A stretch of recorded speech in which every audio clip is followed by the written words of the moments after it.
Welcome. I am Angela Love-Zaranka, Program Director here at Lactation Education Resources.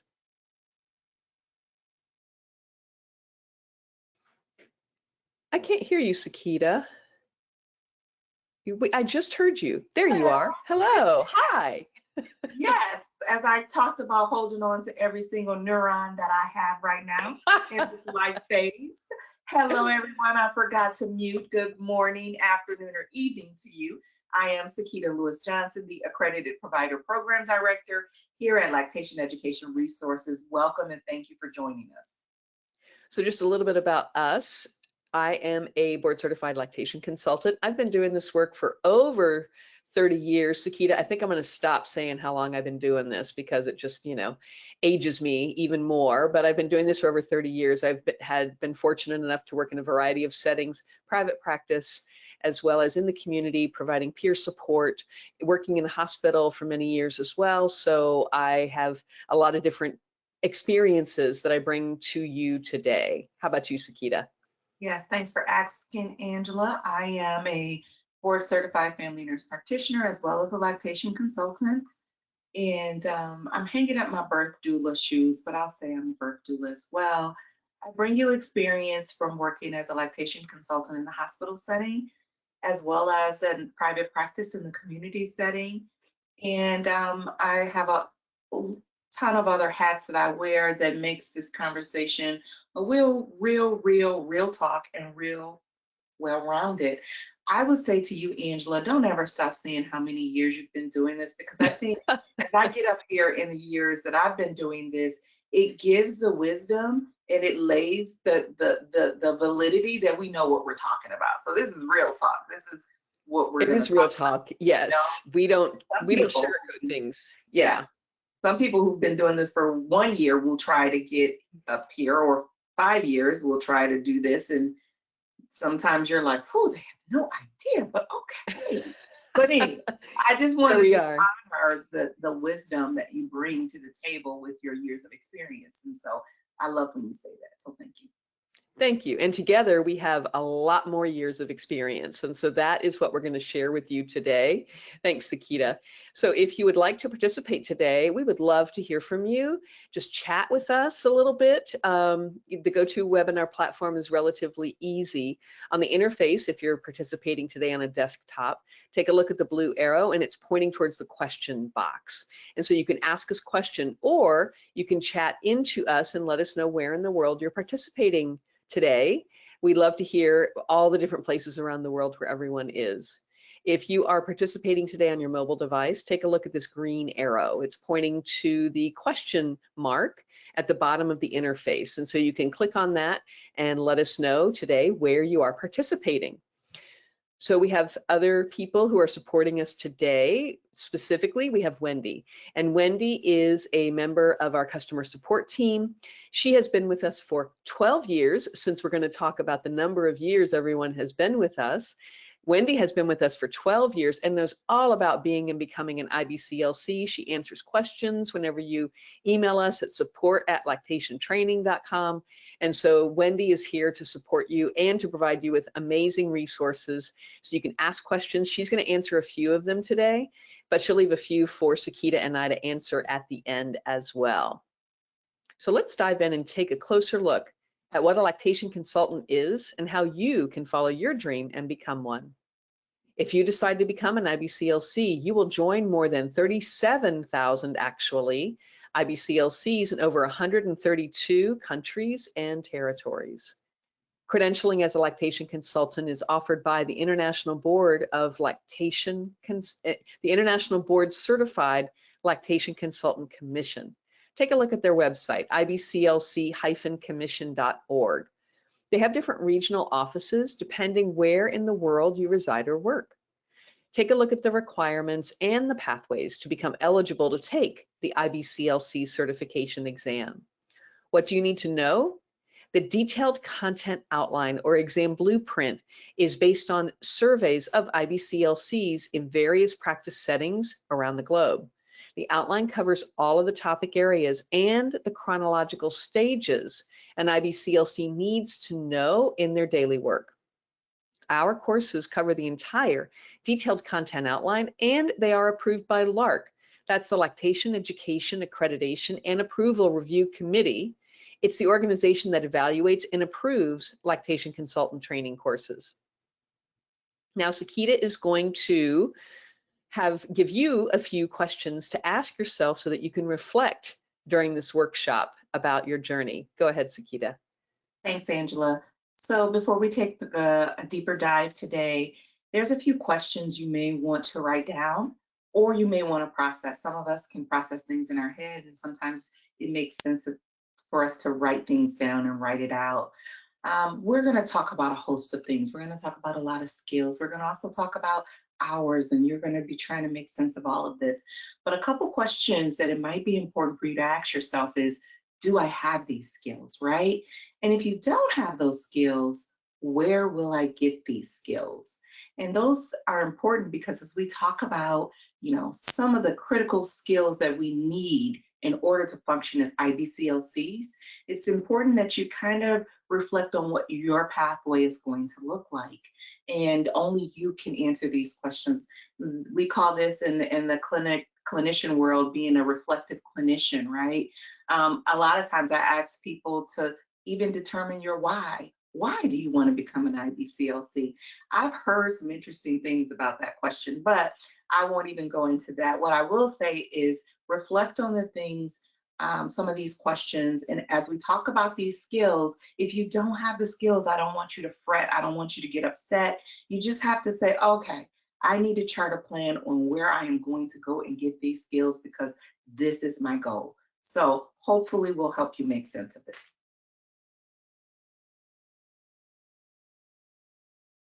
All right, so first and foremost, talking about what makes an IBCLC.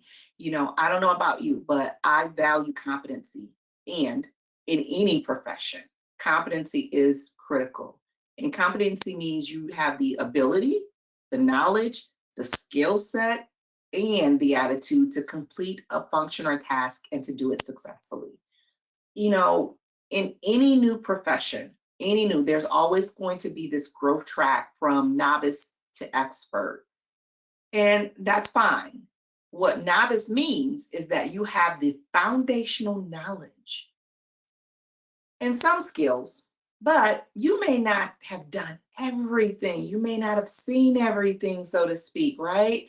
But you have the foundational knowledge and you have the resources to, the evidence-informed resources to go to when you come across a situation that you've never seen before. What's most important is by the end of your training, you want to be confident that you are competent in your foundational knowledge, right?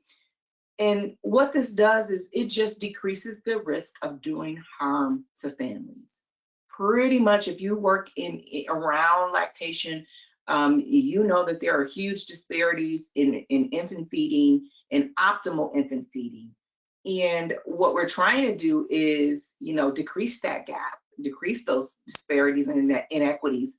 And the way we do that is by decreasing the harm and the risk of harm. So you have to be competent, right? All right, so moving on. You also have to deliver culturally appropriate and credible care. When you hear culturally appropriate, it might mean different things to different people. If you've been around healthcare, you may have heard the word culturally competent. There's lots of words out there, but one of the words that I want to leave you with is cultural humility. That is the type of care and framework you want to lead all of your care with, right?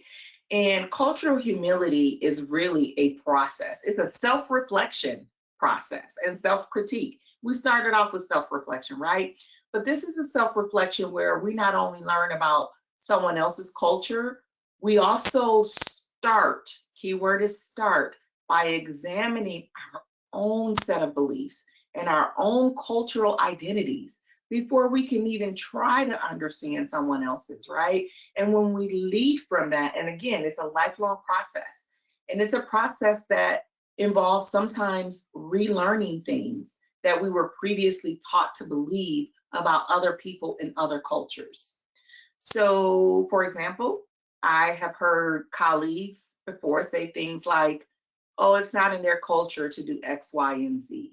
And I'll give you a specific example. When we were trying to move the needle from just doing skin to skin immediately after birth for all babies, and of course, they stable babies, let me say it like that. I remember hearing this in the discussion room, boardroom, about this one particular culture wouldn't want the dirty babies put on their chest and all of these things. And I found that statement very curious, so I had to challenge that, right? But in a nutshell, that's not a culturally appropriate statement, right? And these are statements that oftentimes are harmful, and they lead and they feed stereotypes. So the first part of being cultural or having cultural humility is not making assumptions about what people will or won't do based on their culture or what you assume their culture may be, because you really don't know unless you've been actually told by that person what their preferences are, right? So moving on to being a credible resource, when those two go hand in hand, and I'm going to tell you why in just a minute. But when you're asked a question, do you know how to respond? So do you answer like based on your lived experience? Because some of us try to, for example, when we talk about human feeding and breastfeeding and chest feeding, it's us all fine and dandy when we reflect on our own experiences. However, we should never allow our own experience to be what the evidence is regarding these questions, right? Because it's okay to share, but you have to basically share when it's relevant and purposeful. So to say to someone, well, oh, it didn't hurt me, oh, it really hurt me, you really don't want to reflect on those types of ways of being and doing in clinical practice, but you want to rely on what the evidence is. So being a credible resource means that you are giving out information that A, coincides with the best evidence, and B, that you really know what you're talking about.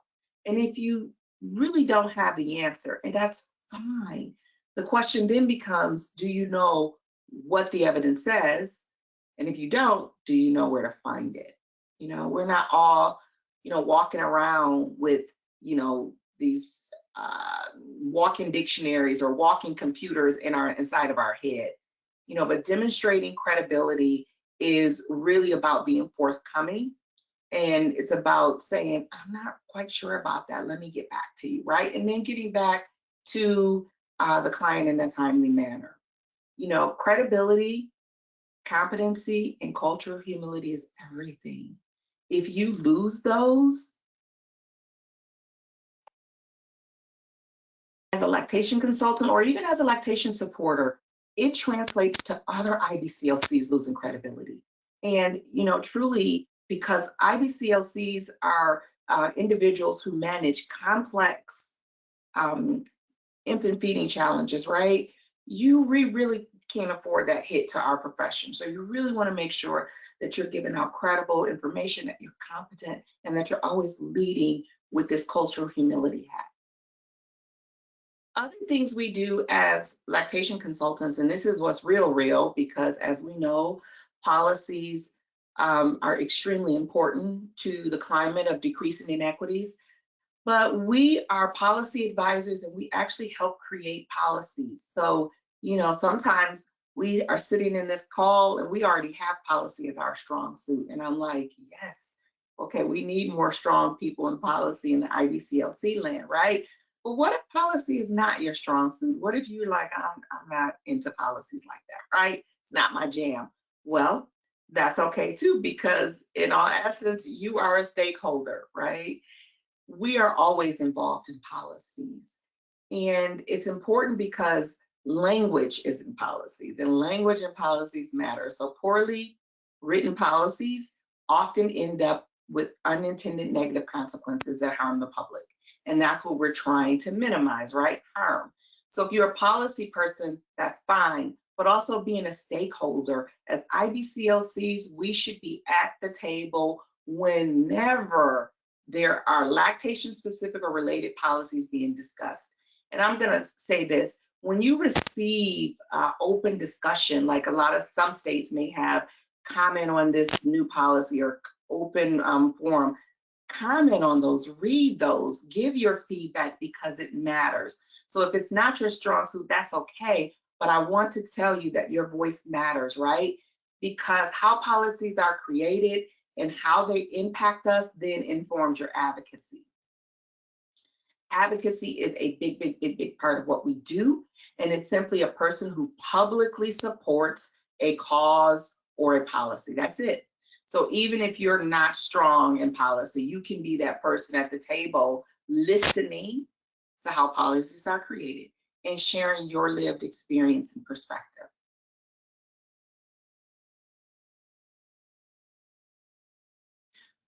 Problem solving and researching. Problem solving is about 90% of what we do because all families have their own concerns, right? When we're called for support, it's usually a request to some type of problem someone's having with breastfeeding or chest feeding or lactation. So one of the key things here is just to be mindful of not framing lactation concerns in this one size fits all framework, because we know that one size never fits all, and we really should be problem solving from an individualized lens. So what are the concerns they're sharing with you, and what are the factors and even modifiable factors that may be assisting or may be impeding this relationship, this feeding relationship. Along with being a problem solver, we have to be researchers. And remember, I said we don't have everything in our heads, right? So to say I don't know this is being a researcher, right? There are two ways to be a researcher. You can be an academic researcher, someone who carries out actually research or scientific research, or you can be that person that's discovering or verifying information. And I want to impart upon you that is all of us. All of us will have to go back and look at information. As someone who is still practicing, I still have to go back and look up information. So let's remember, I said we're not walking around with everything in our head, but we must have valid and reliable tools that inform our practice.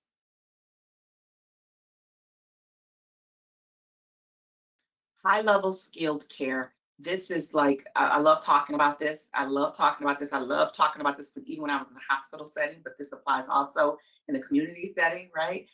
If you've never heard the word or the framework, lactation acuity, you want to refer to Rebecca Mannell's acuity framework. The framework is such that there's basic breastfeeding care, which is level 1, and that's really just assisting with latch and positioning, where the infant and parent, they're both well, there are no risk factors for premature weaning, and there's really no other major issues other than I just need a little assistance. So that's level 1. I'm going to skip level 2 because level 2 is in between levels 1 and 3. But level 3 looks very different than level 1. Imagine that you are called to care for someone, if you're in the hospital setting, that is, that's someone who's in the ICU, who's been lactating prior to going on life support. They're intubated and they're unable to speak, really. Are you able to deliver the type of care that is needed for someone in this situation? Are you able to look up medications and say, okay, this person's intubated. What medications what type of injury? Why are they intubated? Do they have a brain injury? Wow, yeah, they do have a brain injury. Well, how does that brain injury impact lactation? Where is the brain injured? Where was, sometimes evacuation of a hematoma, a brain blood clot? Are you able to make the connection? And so when you're doing your training, it's very important. Sometimes it's a lot. Sometimes people think it's not a lot, and that's the funny part. Like I said, evaluate why you want to become an IBCLC, because sometimes people are like, oh, it's just helping babies and moms latch, and that's it. And I would challenge you to think beyond that, right? So when you're doing your training and you're like, why do I need to know about the brain? And I'm going to suggest to you, you do need to know about the brain, because it's that level of care that sets the IBCLC apart. Being able to handle complex clinical cases with sound clinical decision making and recommendations that are appropriate for higher acuity levels of care is key and foundational to why and what sets us apart as IBCLCs. When we talk about the level of care that's necessary, we're talking about the level of care that's necessary for optimal outcomes. That's what you want to think. So I want to tell you that what I just gave you for level 3 is very, very challenging case. That was a real case. That was a case that I did. But what I want to tell you is that no, you don't have to have that skill set right off the bat, but you really want to be thinking along your training, along your clinical skills. You want to get your clinical skills. You want to get as much as you can get so that you can be able to connect the dots on how to move, how to move in a way that's going to honor and get those optimal skill set. So being essential and timely, one of the things we found out during the pandemic is that essential became a buzzword. It was a new buzzword. There's lots of buzzwords in healthcare that sometimes bother me, but anyways. We found out though that lactation consultants are essential because babies were still being born, they still needed to eat, people were still having children, and we were in a crisis. We were doing a truly emergent situation where promoting and protecting the ability to provide human milk was extremely critical, extremely important, because we know a lot about the properties of human milk that's healing and protective from a public health standpoint, right? So we are essential. And that means that during the pandemic, it was important that we still continue to show up, that we couldn't just say to people, you know what, we're in a pandemic now, so I don't know, when this is over, I can come back and help you, because guess what? It would have been too late, to tell people you're on your own, right? No, we are frontline workers. And I really want to make that clear, because in essence, telehealth became extremely important during that time. And it was great, and it still is great. It can be great in certain circumstances. But I'm going to tell you that sometimes it's not the end all to be all, and that we can miss important things if we're not using other senses, right? Telehealth prohibits the ability sometimes to use other senses, right? And I can recall several cases during the pandemic. I won't go into that, but there were cases where people needed in-home. There's one case that stands out to me where the baby couldn't effectively feed at the breast because the baby couldn't even effectively feed from a bottle. This baby had some tone issues.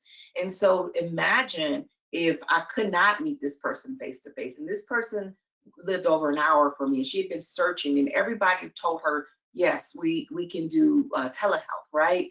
Going and seeing the baby, I then became the advocate. I became like, no, I need to call the pediatrician myself, because at that time they just had a drive-by pediatrician visit, right? No, this baby has some tone issues. This baby is in trouble. We need to do something, right, about getting this baby fed. So it's about being timely. We are essential, and it is our prudent duty to show up so that we minimize harms caused to families, that we are accessible, because really that's what becoming an IBCLC is about. It's about being able to provide accessible care at the time that it is most needed. When we do all of these things, I truly believe in collaborative care partner and becoming trusted. This is one of my favorite phrases, because what it assumes, and it makes the assumption, is that I am not the center of this decision, that's going to be made in this feeding decision. I am just collaborating. I am here to listen to what the family's fears are, their partner's goals, their barriers. All of that takes precedence over any goal that I have for them. Now, I can say I'm always optimistic. I can always be like, yes, exclusive breastfeeding for the first 6 months, Yeah, that's true. And I can still teach that, and I can still honor that in my teachings. However, it's very important that we know those things and we still honor where the families are. And we have to understand that we have to be in collaboration and in agreement with what their goals are, that we don't overstep boundaries that are not meant for us to overstep. And truly, that's how you become trusted. It is how you become trusted to be in relationship with a family, and that is a clinical relationship, but trusted to do no harm, trusted to be reliable, trusted to sit in the space where it's, I see you as a person. We're in this together. I'm not higher than you. There's no hierarchy. I am collaborating to do what is best for you. That's how you become trusted. A lot of times when we've been working in clinical situations for so long, we walk into the situation like, yep, I'm the expert. I've been doing this for this many years. I'm going to teach you all about it, and this is how it should work. Right there, you're going to lose credibility. You're probably going to lose the collaborative care partnership and relationship. And you're going to lose probably some trust. Or when someone says they need assistance with latch in position, and you just go in and start touching. You don't ask permission to touch baby. You don't ask permission to touch the client. You just start to do the things to help with this latch, right? No, you're going to lose trust. So just remember that you are there as the collaborative person. And once you establish that, then the trust can be forged, a pathway forward to trust can be forged for you. All right. All of these things I just talked about is person-centered care. And remember, I said I can't stand buzzwords.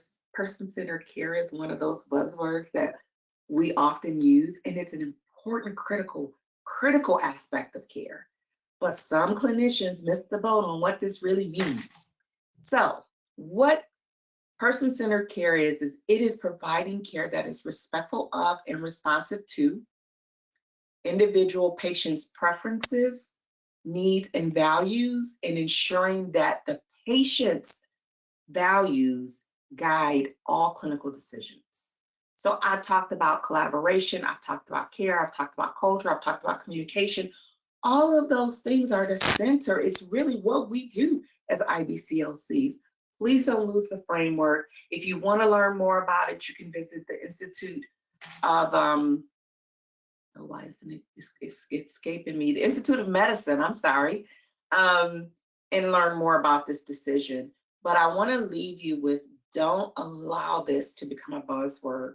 Really practice this framework from this model so that you would be able to do the work that is critical to decreasing inequities and disparities in infant feeding. All right, so I began with questions and now I'm going to end with some questions. Sorry, but I believe in reflective clinician practice, right? So Angela's gonna start going into a heap of the pathways, and I know some of you are gonna be tapping at the keyboard, ready to get your questions answered, but some questions you wanna keep in mind. You wanna write these things down. What pathway is best for you? Some of you may be able to look at 2 or 3 different pathways and say, okay, how do I make sense of this? Which one is best for me?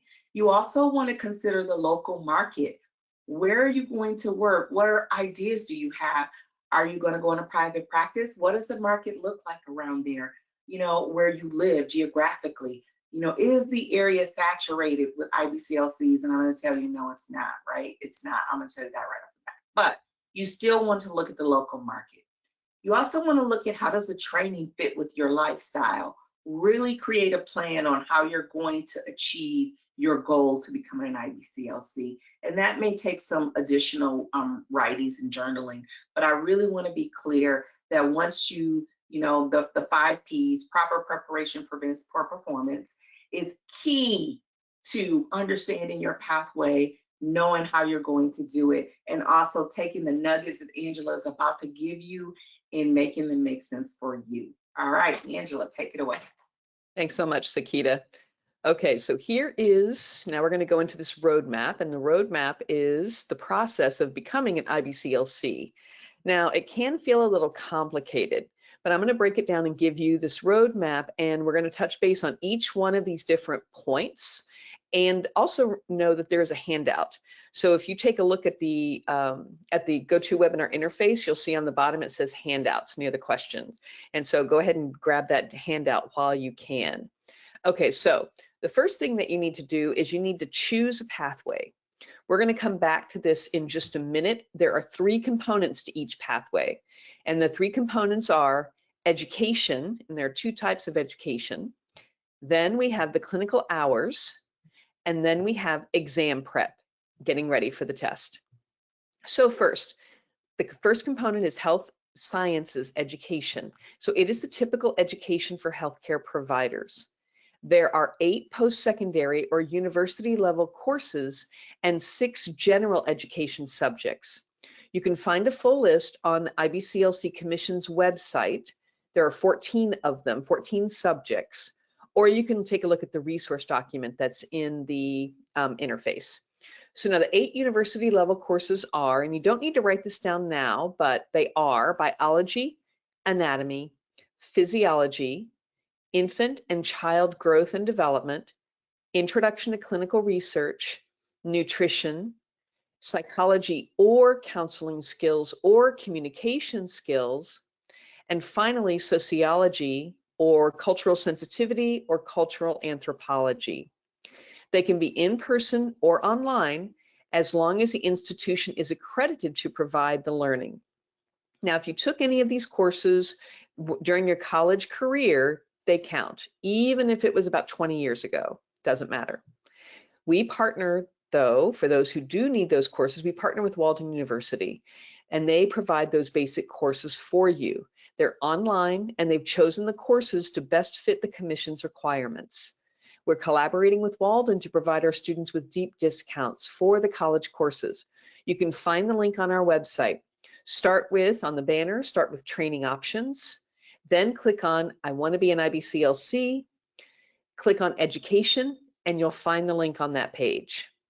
The 6 general education subjects are medical documentation, medical terminology, occupational safety and security for health professionals, professional ethics for health professionals, universal safety precautions and infection control, and basic life support. 5 of the 6 general ed courses can be taken through LER. The only one you're going to need to search for is basic life support. In many countries, there is an in-person skills check for this training. Now, I have heard of some organizations providing this training completely online, so it's important to check with your local resources. The guide provides general descriptions for typical courses in the subject area for a reason, and that is that the IBCLC is international. The names used in their document to describe the courses may not exactly fit the description of your, post-secondary or university level course. That's okay. You're going to note those broad terms with the understanding that there is no one universal description for what a course in, say, clinical research is going to cover. Now, why are these 14 courses required? The IBCLC is a standalone credential, meaning you don't need another certification, degree, or license to practice as an IBCLC. Once you pass the exam, you will be an allied healthcare professional. The courses are going to help you as well in your career and to prepare for the IBCLC exam. Now, the second thing that you need from the education piece is lactation-specific education, and here we've got all of that covered.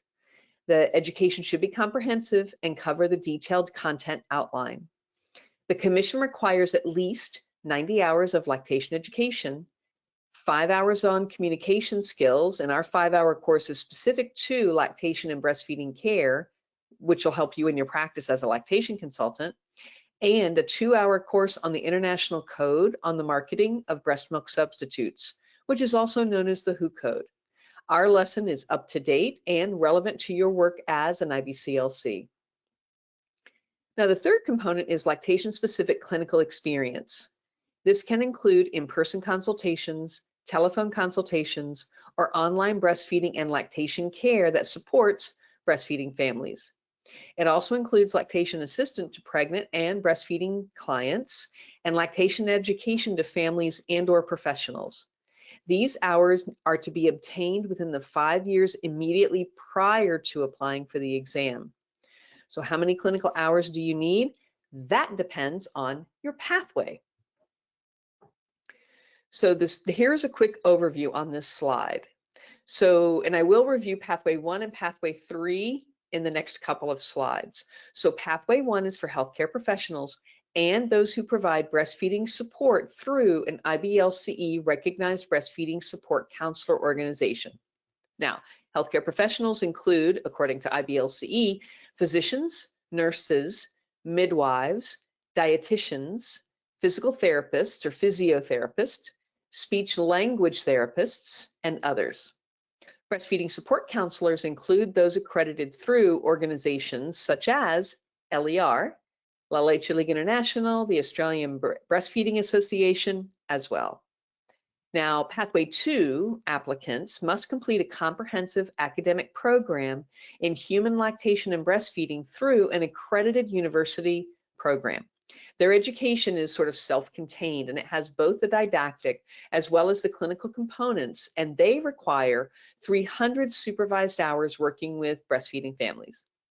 Pathway 3 is a structured mentorship program between an IBCLC and the applicant. Now, the IBCLC, or if there's more than one, all of them must be in good standing with IBCLC. Those who choose this pathway must have their program pre-approved by IBCLC prior to beginning to accrue their clinical hours. Now, while 500 or 1,000 hours seems like a lot, there's a good reason why. As Sekeita mentioned earlier, each candidate needs to have that clinical experience so they can provide competent care as an IBCLC. So let's go through Pathway 1, and that's 1,000 hours. For the person who's also a healthcare provider, you can accrue those hours in a hospital or a birth center, clinic, lactation care clinic or practice, or as an independent provider who is licensed and registered as a healthcare professional in a non-healthcare setting. For breastfeeding support counselors from an IBCLC recognized organization, their hours can be earned in person or online. The location and type of support depends on the criteria by the recognized organization. The hours need to be counted on an hour-by-hour basis. Now, 2 important points about the clinical hours. The first is that it's important for you to document them as you accrue them, and do be detailed in case IBCLC chooses to audit your application to sit the exam. They may want to see your documentation, such as a spreadsheet or somewhere else where you counted your hours. And the other thing to remember about these 1,000 hours is that they do not need to be directly supervised. Now, note that we do have a program for those of you who are not already affiliated with a breastfeeding support counselor organization. Our hours program offers you a way to gather those 1,000 hours in your community. Now, Pathway 3 requires the 500 hours of clinical experience. It's best done in a busy practice setting where you can work with many breastfeeding or chest feeding people and those who are providing human milk for their babies every day, such as a hospital or clinic setting. The hours count towards the 500 only when you're actually working with families. The observation hours don't count. And again, referencing Sekeita, clinical experience is graduated. Therefore, it starts with observation, then doing tasks under supervision, then completing them independently with the IBCLC nearby to ask questions. Now, we do have an internship program with many sites around the United States. You can reach out to support@lactationtraining.com, and we can connect you with our internship director, Amy Black, to determine if we have a site in your area. If not, we can give you suggestions on how you can work with your local hospital to facilitate an internship site. One thing Amy wanted me to mention in this webinar is that you can't start to count your hours towards the internship requirement until both you and the IBCLC are comfortable with you working independently. Most interns are going to spend about 75 hours in orientation before you can begin to accrue the 500 hours. Now, another way to find a mentor is to take a look in your community to find a willing internship site or mentors. You may need to reach out to many people in order to find someone with the experience, the capacity, and time to agree to be your mentor. It's important to find that good fit. Talk to others who've been through Pathway 3 to find successful strategies to find that good mentor. Now, a lot of people are asking whether or not they can accrue clinical hours via telehealth. The quick answer is yes. The longer answer is paraphrased from IBCLC documents. They will allow the use of technology if certain parameters are met. You're going to need to pay attention to the privacy rules and the Code of Professional Conduct, as well as the clinical competencies for an IBCLC. Now, looking at the education piece, we have two different ways for you to accrue your lactation-specific education. One is our lactation consultant training program, which is the full 95 hours front to back. The other is either our core or our bridge program. They're designed to meet your educational needs depending on your background and your previous lactation training. So first, lactation consultant training program, the abbreviation is LCTP. It's a 90-hour course, which is eligible for nursing contact hours and CME. It's intended for those who don't have any lactation education and they know they want to be an IBCLC. We have more than 35 of the most knowledgeable, experienced instructors who are practicing lactation consultants, researchers, and authors who teach in our courses, including Sekeita and me. Our classes are economical. You can view them on a variety of devices, such as your computer, tablet, or phone.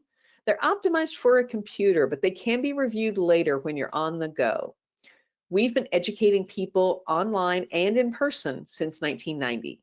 We update our course information with the latest peer-reviewed evidence on a regular schedule, but we do update sooner as the new evidence emerges. Have a question for the instructor? You can send an email to our support forum, and we have IBCLCs available to answer your questions. We have a bunch of them who work for us. Now, upon completion of the 95-hour course, you're eligible to take the Certified Breastfeeding Specialist exam. The exam is included in the price. Once you pass, you are a certified breastfeeding specialist. This is to recognize you for the level of education you have attained. With this certification, you can begin to collect your clinical hours towards the IBCLC exam. Now, if you're not sure where to start or you have some lactation-specific education hours, then we have our core or our bridge program to meet your needs. Our initial course is called Core because it will provide you with the core lactation education you need to understand what it means to begin supporting the normal course of breastfeeding. It's 52+ hours of online education. It covers the basics such as the composition of human milk, postpartum recovery, human milk for older infants and toddlers, facilitators and barriers to breastfeeding, medications in breastfeeding, and many more. At the end of the course is the Certified Breastfeeding Specialist exam. The bridge course is ideal for people who have that basic lactation education and they know they need an additional 45 hours to qualify for the IBCLC exam. Topics in our bridge course include infant feeding in disasters, human milk banking, breastfeeding the infant with medical challenges, case studies, and clinical skills videos. If you're not sure where to start, well, I would say if you're new to the profession, I would suggest the core course. Take a look at it, take a look at the different courses which are in there, take those courses and see, does it fit? Does it feel right? And if it does, go for it. Now, I know that these requirements can seem like a lot. We are here for you every step of the way. If you have questions about the pathways that don't get answered here today, please make sure to reach out to our wonderful customer support team. Many of the members of that team are IBCLCs. They've been through it and they know that process inside and out.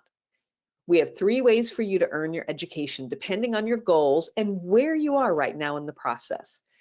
If you have any questions that you would like about which course is going to be right for you, again, reach out to our customer support team.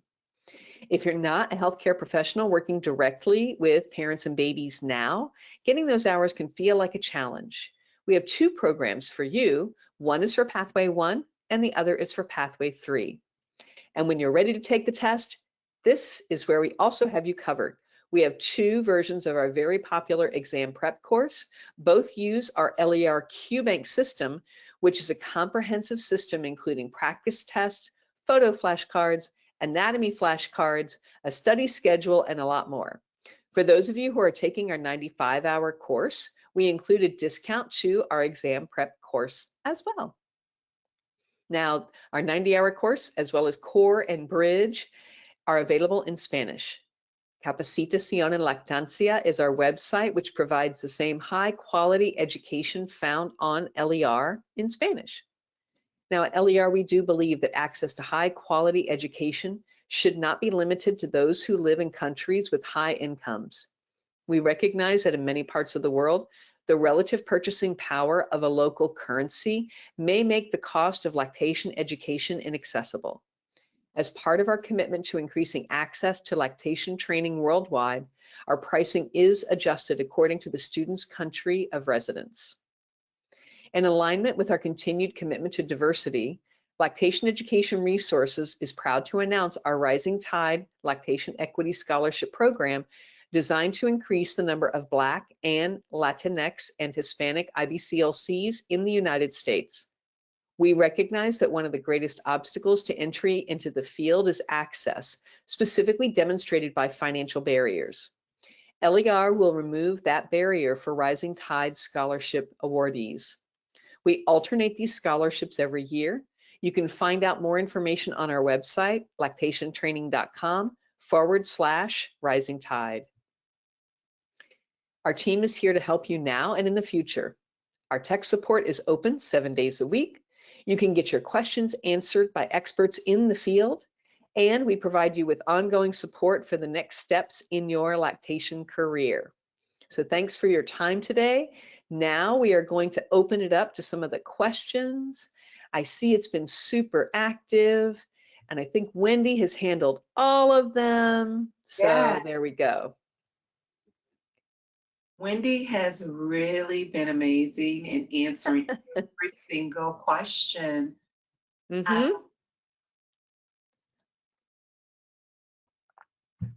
do see one question. Somebody is asking about our recertification bundle. They're an IBCLC, and they're asking about our recertification bundle. And so I just want to say that, and I almost said it just a minute ago when I was talking about our Capacitación en Lactancia website. We actually have our 75-hour recertification bundle, which is going to be available on sale within the next month or two. And I am, not only are we excited about that, but it also has brought to our attention that our international equity discounts currently do not cover the recertification bundle. And so I was looking at that this morning and saying, we need to do better here. And so I'm going to be chatting with our medical director about the recertification bundle and how we can have our international pricing for that course. So very excited about that. Awesome. Well, thank you. There is another question that just popped up, and it reads, so following Pathway 1, no health science courses are required. And that would be, no, you have to have, every single person has to have those health science courses. I wanted to just stop there first. Okay, and then I'm going to continue to read this question. Also, I looked at a list of organizations recognized, and I did not see any mention of WIC breastfeeding peer counselors. This is my current job. Do you know anything about that?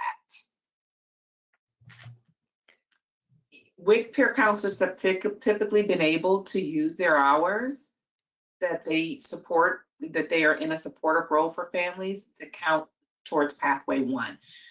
So I'm not sure if where you're looking at the list of organizations. So WIC is not included, and I think it's because it's a US specific organization. Got it. Okay. Is my assumption. I'm not quite sure, but we know lots of WIC peer counselors who gather their hours through Pathway 1 as WIC peer counselors. So that definitely does count. Thanks, Angela, for that. If I take and pass the exam for the core education package, then I will become a CBS and start accumulating the 1,000 hours, correct? That's the first part. Would I be able to still learn under an IBCLC, or do I have to do most of my 1,000 hours independently?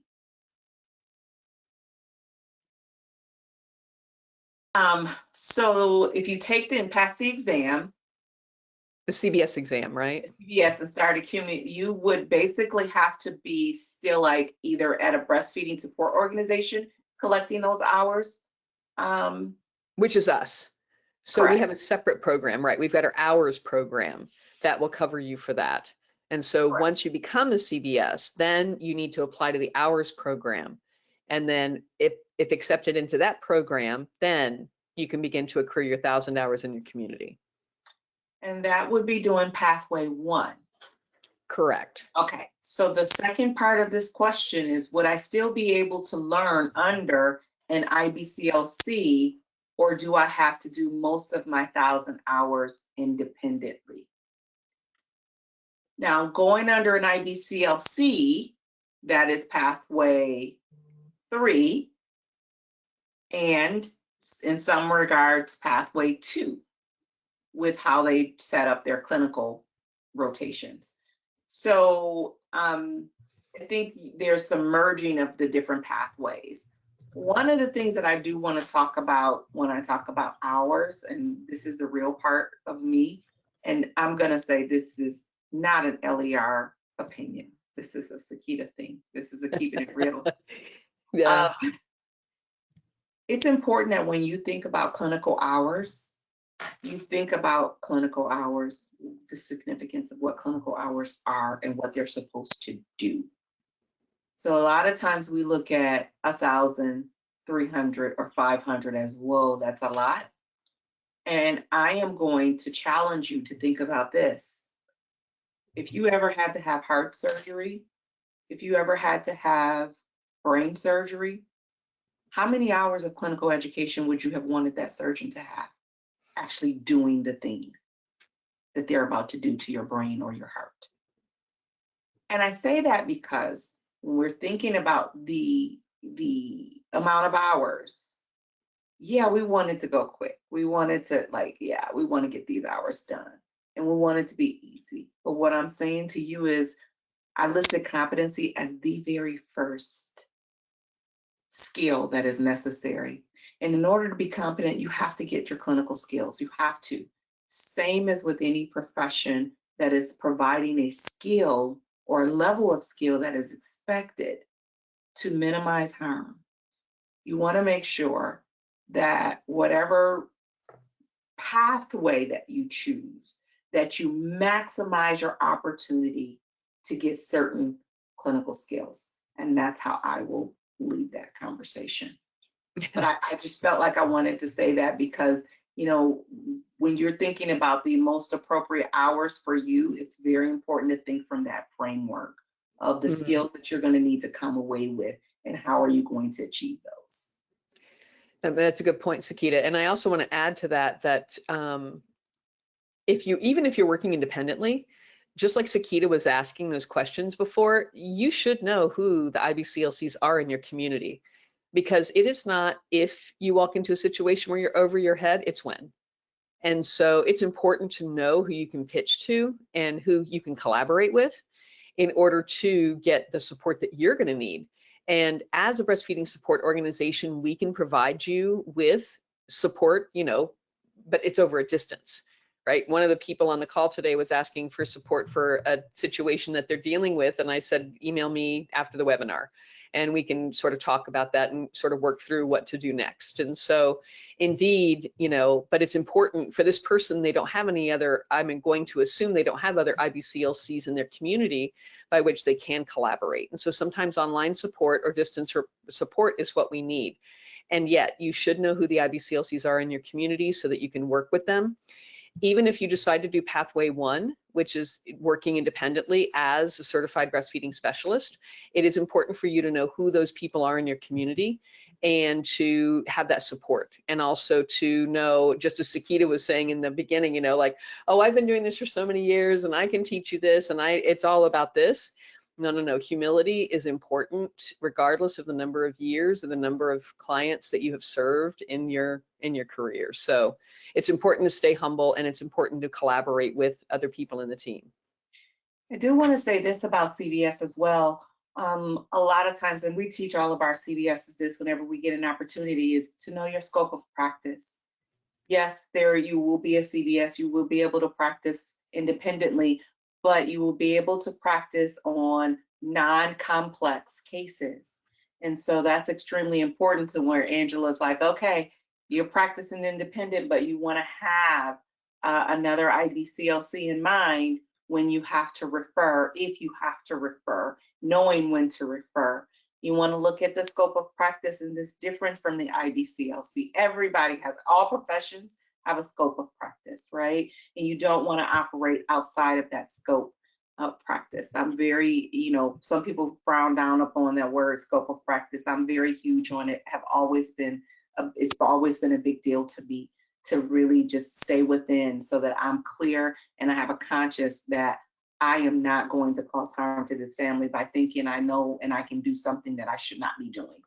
Mm-hmm. Yeah. I want to make a quick comment. There's someone in the chat who put a question in Spanish. Unfortunately, I'm recognizing some, I can sort of see what you're saying. And yes, you're in Peru, so welcome. If you could please send your question, Wendy, if you could put it in the chat, the support forum for Melina. She supports the Spanish language website, Melina Mercer.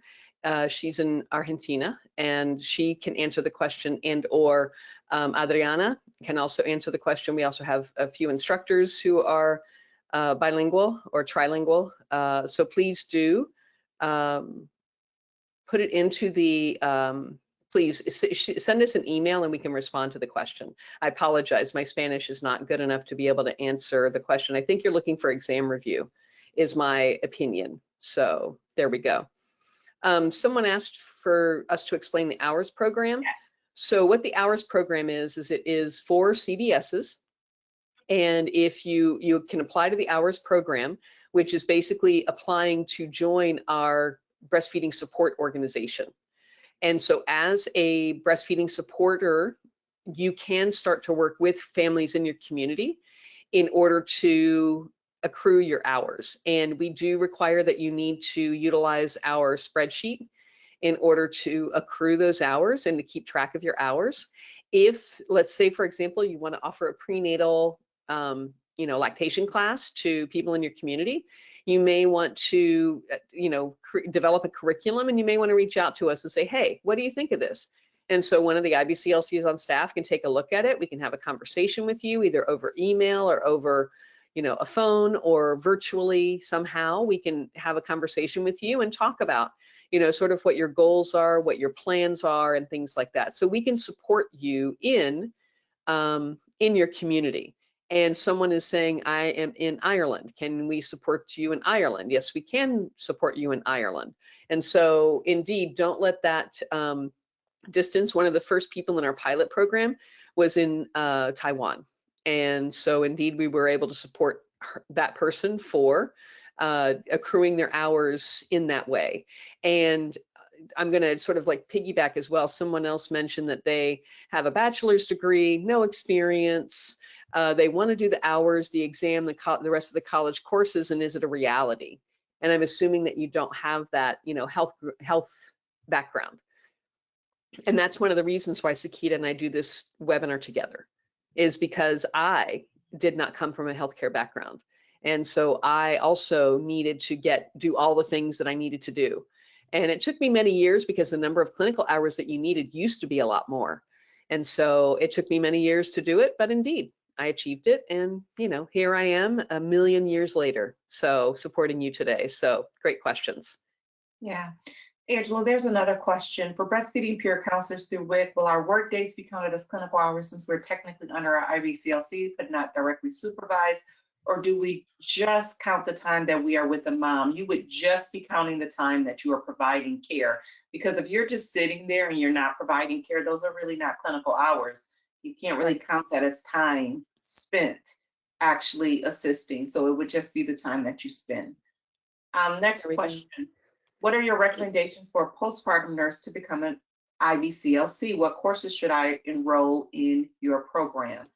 So recommendations for postpartum nurse, and I'm going to speak a little bit for this because my background is in labor and delivery. So as a labor and delivery nurse, I didn't have as many hours for, say, as a postpartum nurse might have in supporting lactation. I did pathway 3, where I actually followed an IBCLC. I was directly clinically supervised. I got my hours that way. And what that looked like for me was going in on my off weekends. I had to work every other weekend. And so I went in on my off weekends and some of my days off to get my clinical hours. It can look a little bit different for you. You might be able to use significantly more hours than I was able to use when I sat for the exam. So you might want to look at pathway 3, or you might want to look at pathway 1. I chose pathway 3 because I wanted direct, I needed to know, I mean, the more I could be with an IBCLC and learn the specifics of IBCLC care. And also there's a big piece of minimizing certain hospital policies that sometimes can impede and disrupt. I'm trying to be real. I'm trying to be real PC here. You know, I'm really trying, Elliot. Diplomatic, yeah. Because there are lots of things that occur in the hospital setting that you get firsthand witness to that should not be happening as it relates to the disparities of exclusive human milk feeding. I'll say it like that because that's the truth. Those are facts. Perfect. Well, now there's a NICU nurse. There's sorry, I didn't mean to talk over you, Sekeita. I apologize. There's a NICU nurse as well who's trying to decide between 1 and 3, and I think you just answered her question as well. Yeah. I mean, I think it's important that understanding what is the reason you want to become an IBCLC and like planning accordingly. I wanted to be an IBCLC. Like I wanted to practice as an IBCLC, and I felt it was very important that I was centered myself around the audience and the people and the profession that that helped me to achieve my goal. So I'm thankful for pathway 3 because it was a little bit more. It was harder than doing pathway 1. I'm going to be real honest with you because it was a disruption to my life. I had children at the time, little babies, and it's like every weekend I won't be there. Every weekend I won't be there. I'll be getting my clinical hours, right? So there's some sacrifices you have to make. And so when I was talking about reflecting on whatever that experience is, you really do want to weigh the pros and cons of, what works for you and what won't work for you. And I'll leave it there. True. We have more questions. Here we go. And to the person who is, your mother tongue is Spanish, we are in communication with Melina right now on our internal chat. So we're going to find that answer for you. So someone took a course, 3-day course back in 2020, and they worked as a counselor. They have lactation education experience, but it's been a long time since they've done their education. Is there a particular course we would recommend? Should you start with LCTP or core? Frankly, I think, our courses have been updated at least 3 times since 2020.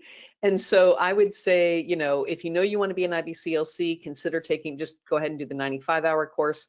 If you're not sure, then yeah, take our core course and see what you think. Someone else is exploring their future career, and they're trying to decide if they want to do a certification like the CBS or an IBCLC. As Sekeita said earlier in the call, an IBCLC can handle all levels of acuity. Someone who is not an IBCLC can support the normal course of breastfeeding. And so that is the biggest difference between the two. And I would say it's important for you to weigh that carefully so that you're providing safe care. Let's see. Oh, someone else is asking, in pathway 3, do I have to complete my 95 hours before I can start tracking my 500? I'm going to say yes. Many of our pathway 3 students must be done, or at least almost completely done, with their education before they start accruing hours. And remember, pathway 3 is 500 hours, and you need to get this approved by IBCLC before you can start. And your mentor is going to have to sign off that they agree to be your mentor. And so it's not just a matter of going quickly, you've got to get all of those steps in place before you can actually start to accrue your hours. What else do you see, Sekeita?